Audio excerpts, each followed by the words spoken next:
Greetings guys, gals, non-binary pals, and welcome back to another video. Today I thought I would do something that I haven't done for a really long time, or it's been longer for me than it has for you, but that is going through one of my favorite subreddits, which is r/AmITheEx. And I love this subreddit because basically people take posts from wherever and come here to post them so everyone can come together and decide if these people broke up or not. And 99% of the time it is just like, yeah, you definitely doomed this relationship. So today we're gonna play the game of, are they the ex? Did they completely ruin this relationship forever? 9 times out of 10, or no, even more than that, 99 times out of 100, the answer is yes, they did ruin the relationship. You are the ex. But we're gonna play and find out anyway. But before we do get into it, I would like to say a massive thank you to today's patron of the day, Max. I appreciate your support so much. Thank you so much for joining. I hope that you enjoy this video. And if anyone else would like to become a patron, you go to patreon.com/savvycat. It starts at as little as £1 a month, and I appreciate it greatly. Okay, let's get into the posts and the things people say and do. So a lot of these are Am I the Asshole posts, and this first one is one of those. Am I the asshole for telling my fiance's friends that we aren't friends and to leave me alone? Probably.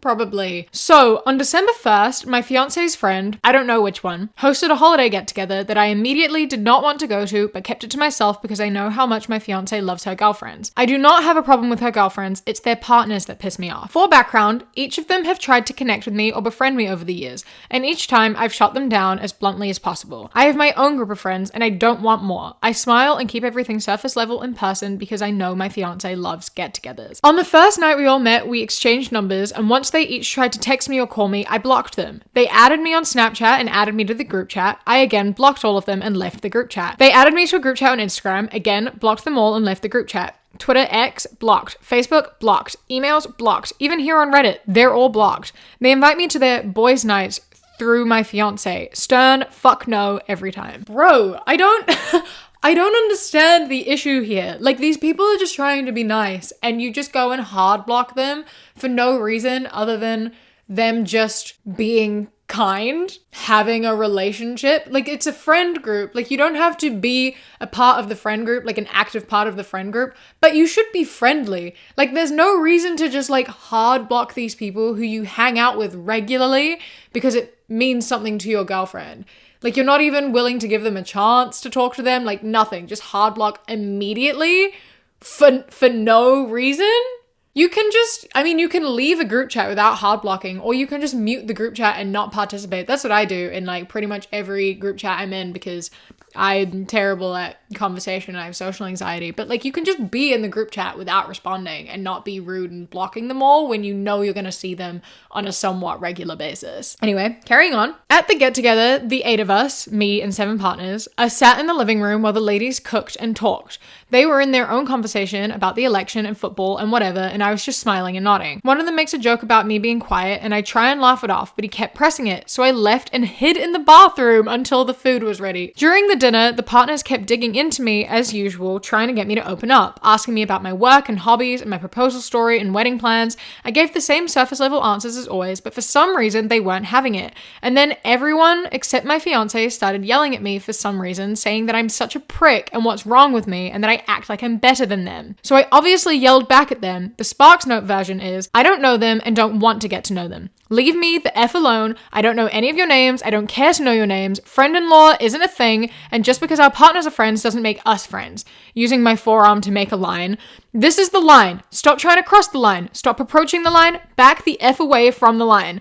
Everyone stay arm's length away from me. Then I threw the car keys on the table and took a lift home. When my fiance came home the following morning, she looked like she'd been crying. I've never seen my fiance so angry or disappointed and sad. I tried apologizing to her, but she called her dad to help get her stuff from our place, and I have no clue where she's staying. My calls go to voicemail. My texts are undelivered. Am I the asshole? Bro, I love when people are like, so I was a major asshole. Am I the asshole? Like, yeah. You very clearly, obviously are the asshole. You're in a group of people whom you've said you've hung out with regularly for years. For years you've known these people and you don't even know their names. That like must be mortifying for your fiance to be there. And for these people who are all friends because you've all been hanging out for years and you stand up and go, I don't care about you. I don't know you. I don't want to know you. I don't even know your names. Like, it doesn't take much to just be civil. Like, why are you punishing yourself? You know what I mean? Like, I feel like this would be a much more pleasant experience if you just like allowed yourself to form connections. They don't have to be deep bonds. You don't have to be like besties, but you can have shallow friendships. You can have friends outside of your friend group. Like, one of the best parts about being in a relationship is that it does allow you to meet more people. It's so fun befriending your partner's friends. Like, that's such a fun thing to do, you know, like having so many shared people in your life and having so many friends. Like, you don't have to cancel plans with your other friends to hang out with them. You don't have to do anything, but being civil and like kind are like sort of bare minimum requirements. You know, like no one's telling you have to go to boys' night and like hang out with these guys all the time. But like, be friendly. Being so rude and insulting to people who like are important to your partner and then being like, why is she mad at me? I don't understand. Like, I was just, you know, setting boundaries. You can set boundaries without being an asshole. There's no need for you to take such drastic measures as to like hard blocking everyone and then, acting like you're better than them. You want nothing to do with them. You don't care about them. You don't care to talk to them. You're like, I have no interest in getting to know you. I already have friends. Like, what's the harm in just having a conversation and opening up just a little bit? There's no harm in just existing around people. It's a different story if you like are socially anxious and like being around lots of people is very overwhelming for you, but that doesn't seem to be the case here. The case here is just that you genuinely have a bit of a superiority complex and you have no interest in anyone outside of yourself and your own separate life. Part of the things of being in a relationship is that you have your own separate life, but you also have a together life as well. And like, you not wanting to be a part of it is obviously going to be upsetting for your partner. Am I the asshole for refusing to pay my girlfriend rent? Yes. I don't even need to read anymore, and I know that the answer is yes. It absolutely, you absolutely are the asshole for this. So I, 28 male, moved in with my girlfriend, 23 female, 3 months ago. We've been together for 7 months. It'll be 8 just after Christmas. We moved in together so quickly because my lease was ending and we knew we didn't want to wait a whole year to move in together. Before moving in, she told me my share was $400 a month plus half of the utilities and half groceries, which I happily paid. But we've had several arguments along the way. I don't know the total of her mortgage, but it was a slum before she did renovations, so I imagine it's pretty cheap. I would say so. $400? $400 a month is so... like, that's dirt cheap. I wish my rent was $400 a month. Oh my God, I pay quadruple that. Oh, how nice would that be? Anyway, I digress. Firstly, she was upset with me not doing chores. I don't see a problem with the house getting a little messy, but she told me to help out or pay an extra $100 a month to cover her time of playing maid. I paid the extra $100 and that was that. Though I find it ridiculous that she expects the place to be clean all the time, and I could have put that money to use in better ways. It's not like I'm a slob, but she doesn't like dishes in the sink. She expects them to be immediately washed or put in the dishwasher. She wants things cleaned as they happen, so it feels like there's no relaxing. You know what? Fair enough. That's kind of iconic of her, to be honest, being like, okay, if you're not gonna clean up and keep the house as I want it, then that's fine. I'll keep the house how I want it, but you have to pay extra for me cleaning up. Like, this should be a 50-50 deal. I'll play maid, but you have to pay an extra $100. Go off, girly. Like, I love that. That's actually so brilliant. And that's called just having like a sort of mutual respect and understanding. You know what I mean? Like, it doesn't take very much effort for you to just like clean up a plate once you've used it. And she's given you an alternative. So, you know, if you don't want to pay the extra $100 a month, you can do the dishes. Then I wanted to get a dog. My girlfriend already has a dog of her own, one of the small breeds. He's 14, so he's not very playful or energetic, just a boring guy. I found a puppy I fell in love with. She was a purebred English Mastiff and gorgeous. I told my girlfriend and she flat out said no, that she didn't want another dog in the house bothering hers, and she definitely didn't want a puppy to ruin her newly remodeled house. I thought a nice compromise could be a cat, and she claimed she's allergic, but she's never mentioned any allergies before. So there's yet another thing I get no say in. It's not like her dog is going to be around much longer. We could just keep the puppy separate from him until then. I'm sure after her dog passes, she would find another excuse to not let me get a dog. Oh my. There's no way you just said that. There's no way. There's no way you just said that. You're like, well, her dog's gonna die soon. So like, I don't understand why I can't get a puppy. We'll just keep them separate because her dog's gonna die in like 5 minutes anyway. And then we'll have a replacement. Like, why is she being so stuck up about this? Why don't I get to choose anything? Whoa. Whoa. I think getting a dog together when you have only been together for like 7 months is like a massive commitment. It's a bit different to moving in together because when you move in together, it's quite easy to move out and to separate. And like you said, it is quite fast. Getting a dog, that is a bigger step. That's like a massive thing. And then if you break up, you have like a whole custody thing you've got to do over a dog. And that seems like a hassle and it seems stressful for the puppy. And it just like, it just doesn't feel like a good idea.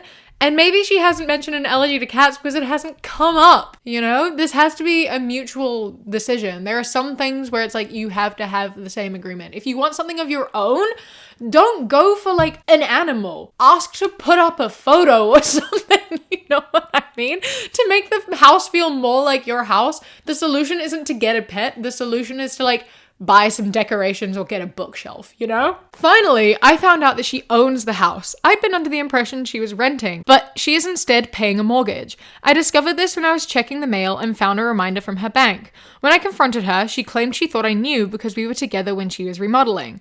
I told her it was ridiculous for me to pay her rent when it's her house. And this led to a long and heated argument. I asked to be put on the title since I was helping her pay for it, and she snickered and told me no. I told her I wouldn't be paying anymore, and she asked if I wanted help packing or if I could handle it myself. Icon. I asked her what she meant, and she said I can help pay or I can find somewhere else to live. I asked if our relationship was over, and she said we could continue to pursue it without living together. Naturally, I flipped out because if we can't live together, then we have no future together. She doesn't seem to care in the slightest, and she told me she expects me out by the end of the week. She locks me out of our bedroom, so I'm stuck on the couch, and she sits boxes and bags with my belongings in the hall every so often. She is an icon. I love her. She is like setting these boundaries so good. That's so valid too. That's absolutely absurd. It's like so absurd. You own the house. Why would I pay you? Because she's paying the house isn't paid off. She's not living there for free.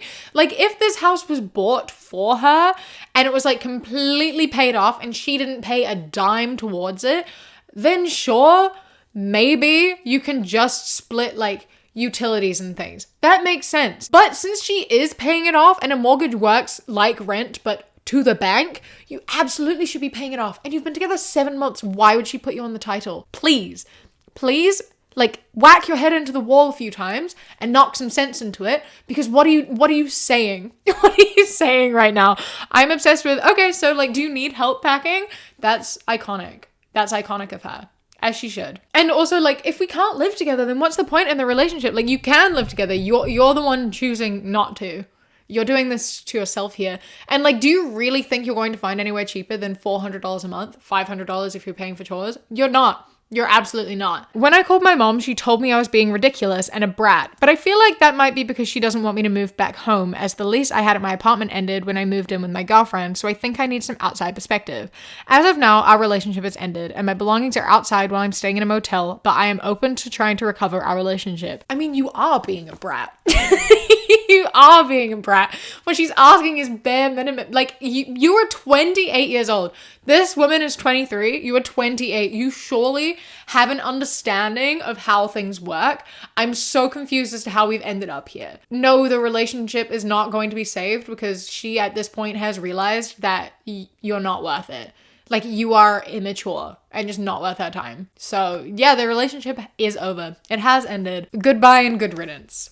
Good luck finding somewhere that had cheaper rent than that. Am I the asshole for not dressing in black tie for my girlfriend's Christmas party? I, 21 male, and my girlfriend, 22 female, have been dating for nearly a year now. She studies at a university in a different city to me, so we've been long distance for a significant part of our relationship. I finished uni last year, but she has 1 more year to go, so I am living at home and working 2 jobs while she finishes her studies. We obviously don't get to see each other very often, and when we do, it's a really special time. Last week, I was missing her a lot and decided to surprise her with a weekend visit. I booked a flight with just a small cabin bag to save on cost and packed only the essentials, t-shirts, underwear, and some small gifts I'd been collecting for her over the semester.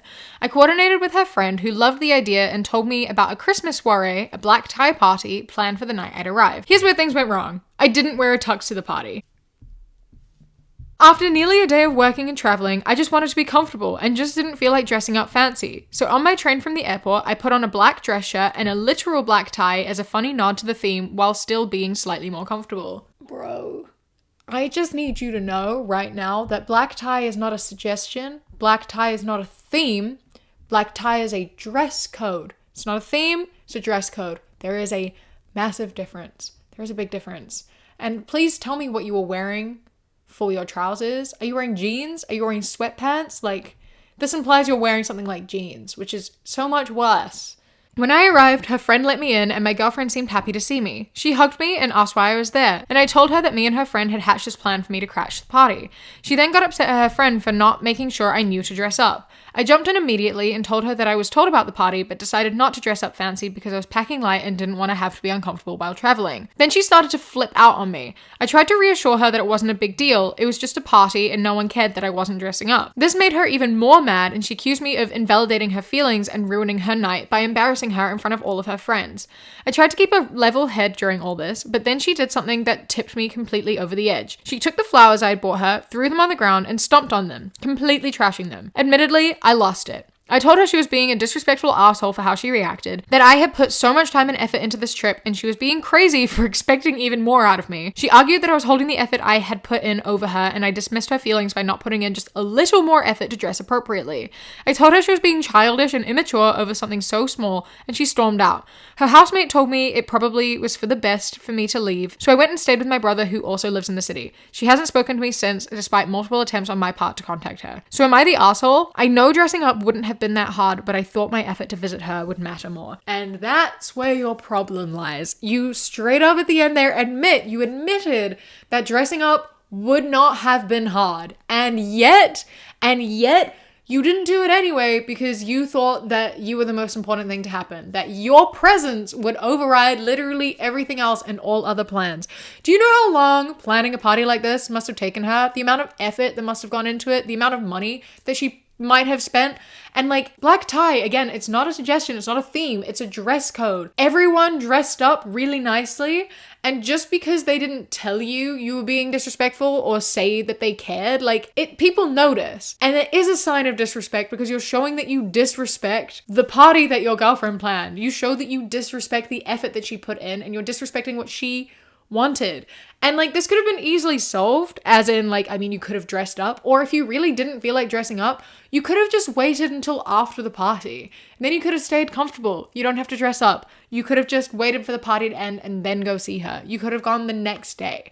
Like, the fact that you were so aware of what was happening and you still chose to disrespect the entire thing because you personally didn't think it mattered, you're the asshole. It clearly mattered to your girlfriend. And when she expressed that to you, you were like, you're being crazy right now, bro. And like, you're being like, it's over such a little thing. And then you get mad at her throwing the flowers on the ground and stomping on them, which sure, that's not a great thing to do, but to her, maybe that's a little thing. The flowers a little. You know, we all get upset over different things. Just because the dress code isn't important to you doesn't mean it's not important to her. Just because the flowers are important to you doesn't mean they're important to her. You know what I mean? You picking up what I'm putting down? Am I the asshole for wanting my husband to do a backlog of chores? Probably.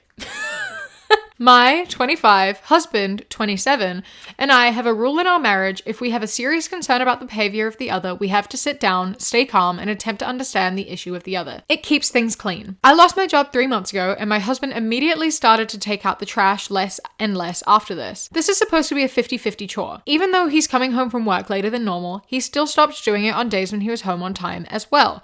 I let him know he needs to do it more, and he promised he would, but he just acted stressed and irritated and would forget. I mean, fair enough. I'm like, sorry for stopping already, but like, you started off by saying this is a 50-50 chore. Like, you split everything 50-50.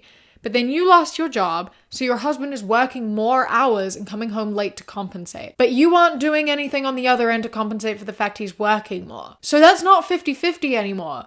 If your husband is working more hours to provide 100% of the income for the household, you should be picking up more chores to be making up for the fact that he's having to do more and you are doing less. Like, you should be taking out the trash more. If he's too stressed to be doing it because he's like not been home because he's been having to work to cover all the expenses of the household, I think that's fair enough, honestly.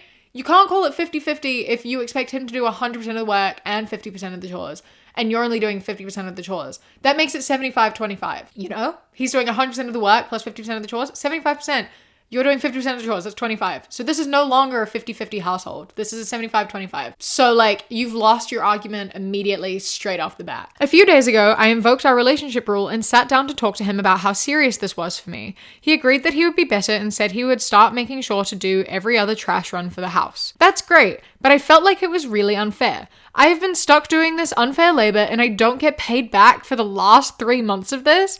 I told my husband that he would need to do the trash by himself for the next 3 months to pay off his chore debt to me. Are you kidding right now? Are you so for real right now? It's unfair. Like, I'm doing this unfair labor. I just don't think it's fair. I've had to take the trash out for 3 months when he hasn't because he's been working to cover all the income from the house. And I just like don't think that's fair. Bro, it's taking out the trash. That is not a difficult job to do. That takes like 5 seconds. Like you can so easily do that without complaining. When you've worked all day and you're like working double and the entire income of the household is on your shoulders, like that's a lot of pressure to handle. It's so easy to forget and to want to just come home and sit down and sort of like, you know, like let go of all that stress that must be sitting on your shoulders from that. Like it's the least you can do to just take out the rubbish when he forgets. It's not that big of a deal. It's really not that difficult. Saying that it's unfair labor that you've had to take the rubbish out for 3 months is like, that's insane. I cannot believe a full-grown adult wrote that. Are you so for real? If it was like, I don't know, cleaning the fucking bathroom, even then, honestly, you know what? I feel like if one person is working, the other person should be doing most of the shit around the house. If it's something big, like if he's not helping out at all with any household task, like I understand wanting a little bit of help, but when it comes down to like a small task that is like not taking you very much time, it's just such a hill to die on, you know? My husband thought I was joking and then became furious. He started becoming incredibly unreasonable and told me something like, I've been working really hard to support us and I agreed to fix my behavior. It is petty for you to punish me like this. So true. Yep, incredibly valid. This just made me more frustrated. My husband knows I have crippling anxiety and worth issues about not having a job. His rubbing how difficult he has it in my face is not cool. Second, why should I be the one getting punished instead? I feel like he has pretty sexist reasons for not wanting to back pay his chore debt to me. There's nothing wrong with the housewife role. What? I don't understand what just happened. Neither of those statements. What? I have anxiety, so it's unfair for him to rub in my face how hard he has it. I think it's really valid for him to talk about being stressed because the entire income of the household now falls on his shoulders. I think that's a really valid thing to say. I'm sorry you're stressed and anxious. I understand being unemployed is really difficult and I hope that you find a job soon. But like, I think that he has every right to be frustrated and upset because like, you know, it is a lot of pressure having all of that on your shoulders. Like that is a difficult thing to manage. And I think that he is very valid in expressing that to you. And then I don't understand the sexist thing at all. Like I'm so confused by where that came from and what that even means. What are you talking about? He told me marriage is about choices and compromise. So I gave him a choice. Okay, 3 months of doing all trash do yourself or 6 months of me doing every third trash run. I thought this was fair since he got to choose how he paid his debt back to me. The debt is so stupid. Shut up. Oh my God, grow up, please. Well, he thinks I am a massive bitch and hasn't talked to me in 2 days. I think he's being dramatic and sexist. How is he being sexist? I need you to explain it to me. Is it because he's like, you think that he's being like, I'm the man and now I'm working, so you're the housewife, so you have to do the chores? I don't think that's a sexist thing. I think that comes down to the 50-50 thing that you have going on. And I think that if it was reverse and you were the one working and he was the one staying home, then it would be fair for him to expect him to do these things more than you because you'd be working to provide and he would be like looking after the house. You know what I mean? Like there is no shame in being a housewife. That's true. And I know that that's not what you are, but I do think when someone is working more, you do have to pick up more slack around the house because you have more time to do it. And he now has less time, you know? It's all circumstantial, but in this circumstance, I don't think you have to do 100% of the chores. I think that it's valid to like want a bit of help, but I also do think it's not worth kicking up a fuss over such small tasks. If this is the only thing that has changed, if he's still helping with like dishes and with cooking and with like cleaning the bedroom and laundry, yada yada, then like what is the problem? what is the point of this argument? I suggested to take a break to work on myself, but now my boyfriend's ending things and planning to leave the country. I, 27 female, was with my boyfriend, 29 male, for 3 years, and we've been living together for a year. He's been my rock throughout our relationship. Lately, life's been overwhelming with family drama, work, and mental health struggles have made me feel like I was leaning on him way too much. I kept thinking that I was burdening him with my problems, and I didn't want that. I love him deeply, and I truly want to be the partner he deserves, someone who is strong who can support him too. So I thought that maybe taking a short break to work on my issues would allow me to come back in a better place without making him carry so much of my stress. I just wanted some time to become the best partner I could be. When I suggested it, he looked hurt but stayed calm and said he needed to think it over. The next day, he came back and told me he decided to end things. He said if I wasn't comfortable sharing my burdens with him after everything we've been through, it felt like he couldn't rely on me either. He explained that he'd wanted to be someone I could lean on and needed to believe we have each other's backs, but the break made him feel like he wasn't that person for me. He seemed so sad and I could tell he'd been hurt deeply, but he stayed calm and just asked me not to make it harder. I tried to explain that I just needed time to work on myself so I could be better for us, but he packed up and moved out that day. After he moved out, I was kind of relieved when I heard he was crashing on a mutual friend's couch. I thought that once he cooled down, we'd talk things out. And he'd see I never wanted to end things and thought maybe this was the break I wanted. Even if he slept with someone else during our break, I would have accepted it. But then that friend reached out and asked me if I knew he was planning to leave the country to work for his family's business. I had no idea. She said that when she pressed him about why he is leaving in such a hurry, he admitted that he felt crushed, I couldn't trust him enough, and he believed I deserved someone I could fully lean on, and that him sticking around would make things harder for both of us. Hearing this broke my heart. With him planning to leave for good, I feel like I've lost him and I'm not sure what to do. I thought we've had time to work things out, and now it feels like I've ruined everything. I just wanted to be a better partner. This is such a, it's so frustrating because like, it's so upsetting because like, I so understand wanting time to yourself to figure yourself out and then like, you know, feeling like you can be a better partner. However, if you are currently in a relationship, that's not really how that works. You know what I mean? Like he has a very valid point there. Like you've been together for 3 years. You said that he's been your rock. He's been helping you through all of this. And then after being together and him thinking that he's been there for you and has been supporting you, and you come to him and are like, I actually don't feel like I can share everything with you. I actually don't feel like, you know, this relationship is good for me. Like I feel like I need more than this. I feel like I need to leave the relationship and like be something else and be separate from this relationship. Like you are going to feel hurt by that. You know, that's like incredibly understandable to be like, oh, I thought that you were trusting me with everything. I have no problem talking you through these things. I have no problem holding you up. Like I want to share your burdens. Like this person wants to share your worries. He wants you to talk to him and he wants to be there for you and to hold you up. And he thought that you were able to do the same for him as well. So then hearing that, obviously he's going to be like, oh my God, I'm like actually hurting her. I'm holding her back. She doesn't want this because she doesn't trust me enough. Like those are really valid things to be thinking. I completely understand like if you need to leave a relationship to take time for yourself, to work on yourself, but it's unfair of you to expect someone to like wait for you to do that because you never know what's going to happen during that time. You don't know how long that break is going to be. You don't know if you're going to change your mind. You don't know if that's going to mean you grow into a completely separate person and you're just like keeping this person on the hook, and that's going to be really hard to do. You know, living in like a limbo for a relationship is difficult. You're either committed to the relationship or you are not committed to the relationship. And like, sure, sometimes maybe a break works for some people, but I think that it's really fair for people to like not be okay with that and to feel really hurt by that. And I hope that you understand why that was a hurtful thing to do. And I hope that you're able to figure yourself out and like feel more secure in yourself and in a relationship, because I completely understand needing time to yourself. I've spent a lot of time like to myself before being able to go into another relationship. Like I get that. You can't expect people to wait for you because that's not fair. I, 28 female, made a joke with my husband, 29 male, and it's costing me my marriage with a man I truly love. I need help fixing it. My husband and I have been married for 4 years now, and I truly do love him with everything I have. I can't see life without him. I took some stupid advice from some girlfriends regarding a joke that they have been doing with their husbands or boyfriend.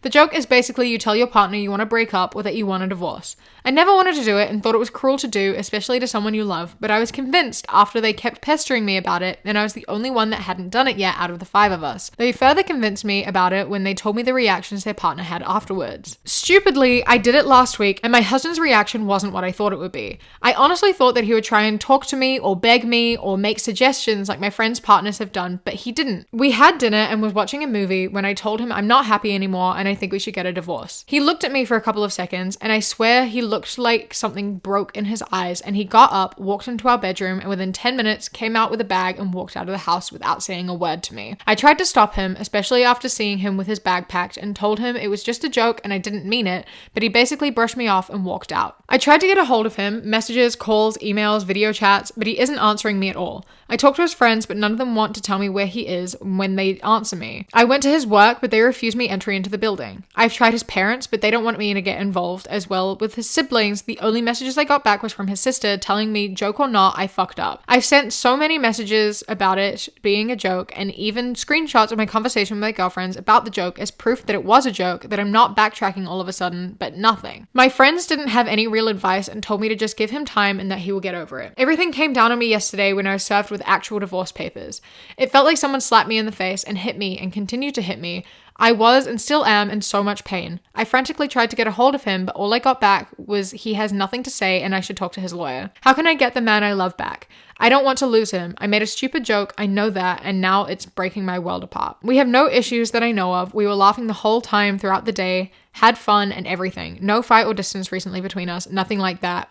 Everything was basically perfect. Here's the thing, right? Is that I think he gathered that it was a joke. The problem isn't that you weren't joking, that you were serious about it. The problem is that you would joke about something like that in such a serious tone and situation.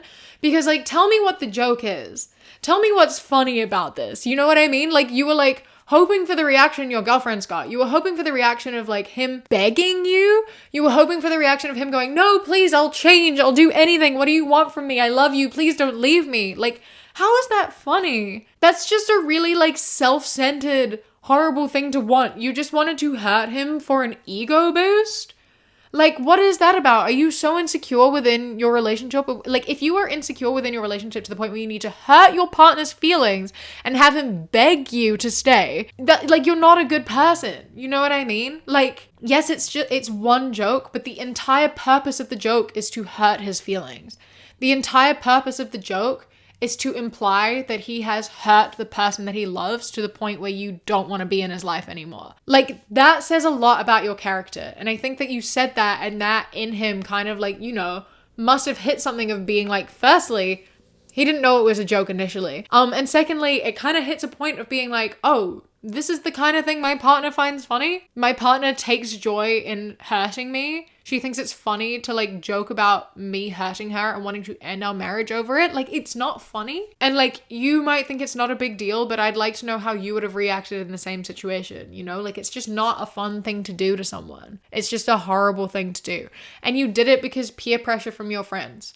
Like, you could just tell them no. Just say, no, I don't want to do that. That's a cruel thing to do. And then just don't do it. It's really not that difficult to just like not do. My 27 male fiance, 29 female, threatened me twice that she would yell that I was stalking her if I didn't leave her alone. What do I do? I've been with my fiance for 5 years. A few weeks ago, she walked in on me at a bar with another girl. My fiance just stormed off. Gee, I wonder why. I tried to approach her to apologize while she was waiting for an Uber. She asked me several times to leave her alone or she was going to yell, and then she started ignoring me. I grabbed her arm, gently, and she started yelling that she didn't know me, that I was stalking her, and to leave her alone or she was going to call the police, as she was very scared. It caught the attention of quite a few people who were outside, and they approached us. We started arguing, and I showed a picture of us to the people, and then she changed her story about me being aggressive and that she was scared that I would hit her again. Then I went to look for her at work, and she simply told me that I better leave her alone or she was going to start yelling again, and that it was clear who the people were going to believe. How do I fix this? I really want to talk to her and see if there is a solution between us. Go to couples therapy. But I also know that I could get into trouble if I keep looking for her. Bro, she's, I think, you know, her saying that you're stalking her is actually completely valid in this instance, considering she told you to leave her alone multiple times and then you kept not leaving her alone. You even went to her workplace to try to talk to her. No, you cheated on her. She caught you cheating on her. That's what was implied. And then you suggest couples therapy? Like, I think the relationship is over, bro. I don't think she's your fiance anymore, and I think that's completely valid, and I think that she had every valid reason to get mad at you and to want you to leave her alone. The solution here is to just listen to her and leave her the hell alone. It's really simple. Super easy to do. Just leave her alone. Don't grab people when they tell you to go away and to not touch them and that they don't want to talk to you. When she stormed out of the bar and told you to fuck off, that's what you should have done. That would have prevented this entire thing. You clearly don't actually care about her that much considering you were cheating on her. So, am I the asshole for making a joke that my girlfriend looks like a boy? My girlfriend has a cousin with non-Hodgkin's lymphoma, and her and the cousin's sister and aunt came together to donate hair for the cousin so to be able to get a wig. My girlfriend didn't really want to do it, but said she is close with the cousin and there aren't many female members of the family. She felt it wouldn't be right if she backed out. They are all redheads, which is more difficult to get wigs in apparently. Otherwise, I would think she could just buy one. My girlfriend now has very short hair and from the back looks like a guy who hadn't been to the barber in a while. We met up with friends who hadn't seen her in a while and they were shocked at the short hair. I shouldn't have said anything, I know, but I had been pre-gaming a bit and rubbed her head and joked that she looked like a boy, and they agreed and laughed. She barely said anything the whole meal, and after we got back in the car, she screamed at me for humiliating and disrespecting her. I told her it was just a joke, but it seemed to piss her off more, and after I dropped her off at home, she hasn't answered any calls or text. I'm really worried she took it too seriously, but am I the asshole for making a joke? Yes, you are the asshole. You started this by saying she didn't want to do it, which means she clearly felt insecure about it. She was clearly worried about cutting her hair short. That was clearly something that she was like feeling insecure about and like was anxious about. But she was doing it for a good cause for someone that she loved. And then after she did it, instead of telling her you were proud of her, instead of like validating that it looked good, instead of like being kind to her, you confirmed her insecurities and her fear about it and said that she looked like a boy and made fun of her hair, which is what she was worried about in the first place. You were meant to be there for her and like be proud of her and like validate her and be kind, and instead you were just mean. For what? To get a laugh out of your friends? I don't care if you were pre-gaming. That's a terrible excuse. You don't do that. Yes, she took the joke seriously because there was a lot of truth in that joke. Like you even said, you're like, from the back, she kind of looked like a guy. Like you weren't joking. You were telling the legitimate truth. You just said it to make people laugh, which isn't a joke. That's just bullying. That's just being mean. Yeah, I think that, you know, if anything is going to signify the end of the relationship, I think that that's a completely valid way to go out because, bro, that's so mean of you to do. That's so unkind. Anyway, this is the last post that I have saved from the r/AmITheEx subreddit. I hope that you have enjoyed these stories. Please let me know your thoughts on some of these. Maybe you have different opinions to me. Maybe, what do you think? How are you feeling about where these relationships ended up? Do you think anything could have been done differently? Let me know in the comments. And while you're down there, don't forget to press like and subscribe. I upload videos 2 or 3 times a week and I would love to see you again. A massive thank you to my Sprout and Above patrons whose names are up on the screen right now. I appreciate you greatly. And a huge, huge thank you to my Kiwi Cat patrons. Bobby, Ikazel, Ellie, Chris, Samuel, Knitting Menace, Radsack, Lady Nutbar, Mr. Noodle, Ella, River, and Phenomenally. I love and appreciate you so, so much. Thank you so much for joining. If anyone else would like to become a patron, you go to patreon.com/savvycat or click the top link in the description. For as little as £1 a month, you get my videos a day early. And then for £3 and up, you get things such as outtakes, bonus mini podcasts, live streams, vlogs, and more. Don't forget to follow me on Instagram, The Queer Kiwi, and Twitter, That Queer Kiwi. I hope you enjoy the rest of your day. Stay safe. Keep fighting. I love you. Mwah. When you close your eyes.